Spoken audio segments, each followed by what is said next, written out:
and I wanted to get your ideas because obviously there's a England have a probably one of the loudest, biggest fan bases in football, and when they not there's a bunch of ideas because they have a really really talented entire team, entire squad, 100%.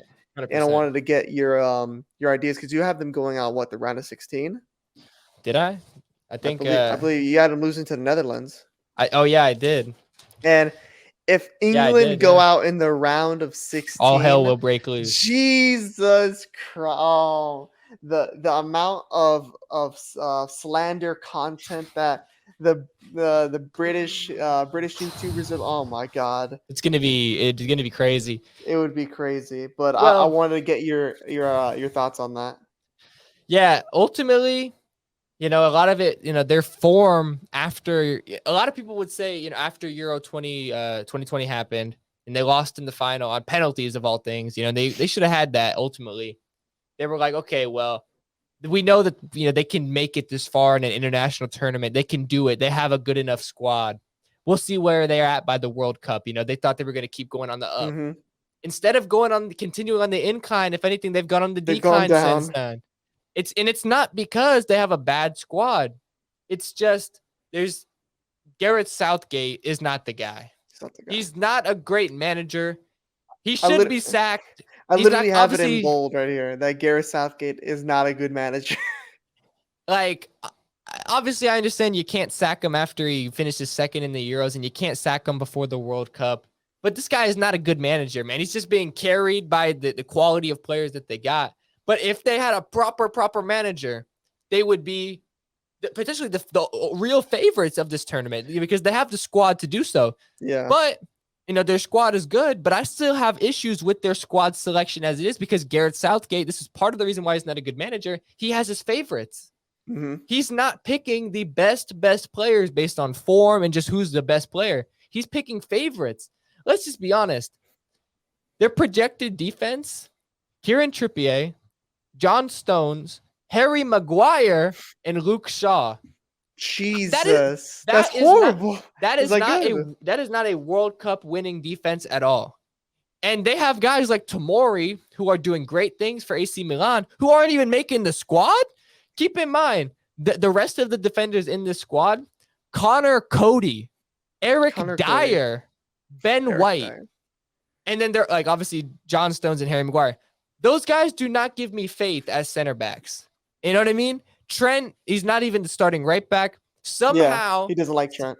Somehow Kyle Walker has made a magical recovery and he's going to be playing at some point, and that will help shore up the defense somewhat, but that's not going to be enough for me. This defense is not good enough to win the World Cup, and their midfield and attack is amazing. It's great, and Jude Bellingham has gotten so much, like where he's going to be starting. That he wasn't necessarily in that conversation in the world in the Euros. Now Yeah, he's developed, and we know how good he is. He's going to be a potentially 150 million euro guy in the transfer window. Every top club wants him. He's that guy in the midfield.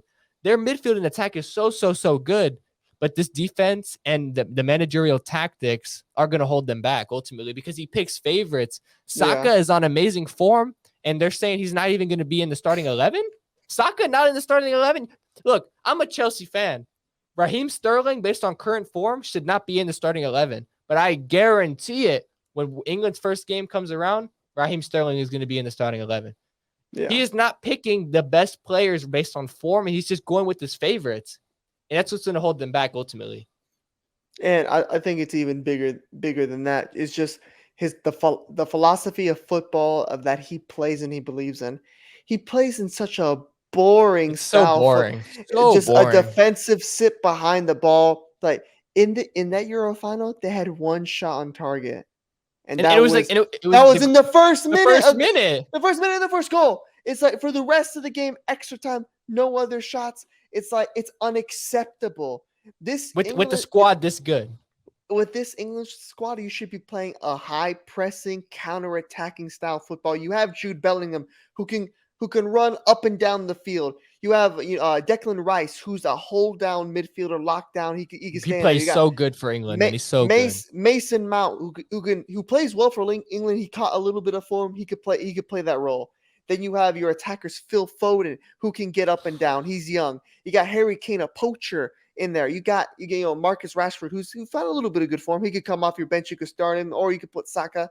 It's like this Raheem Sterling. You have so much just like electrifying players that can, if you allow them to click and just not have to worry about sitting behind the ball and trying to play this weird defensive five in the back. It's like, I don't understand why. And there's a lot of fans that are like, oh, Southgate got us to a final playing like this. You didn't win. Did you watch the final? It was horrible. It was not. They should have had that game. They should have had that game. You should be beating this Italian squad that didn't even make the fucking World Cup. Like, you got to be beating the squad. And this Italian squad was not that good. Argentina destroyed them. It wasn't. They destroyed them. It's like, dude, you got. They have, it sucks because it's like, when is England gonna get it right? They're pissing away another golden generation. The same way when they had Stevie G, they had Lampard, they had Beckham. They had all these guys. But back then it was a little bit different because the rivalries between them is what really drove them apart. They could never really click with each other just because of how much they hated each other. Yeah. But this is just managerial issues. And now, yeah, it's in this new era where everybody's more buddy. There's not really any hatred towards the players, but it's just Southgate with his philosophy of how he wants to play the game. That's just 100%. It's poor, it's boring. You're not winning anything playing five in the back. You shouldn't deserve to win anything because it's like, that's anti-football. Gareth Southgate plays anti-football, and to be gifted so many, like a Jude Bellingham, a Phil Foden, these guys, it's just so, it's heartbreaking, dude. It's like, fuck. It is. It really is. Because they could really, really go far in this tournament, but I just know that they would lose to a Netherlands just because of how they play. It's just one of those things. They, like, on paper, They could win the damn tournament, but it's just not going to happen because of the reasons that me and you have both stated. It's just one of them things. It's just sad because, although I'm not an England fan by any stretch of the imagination, if anything, the USA, they got kind of a beef to a certain extent. But they went to war. Yeah, but yeah.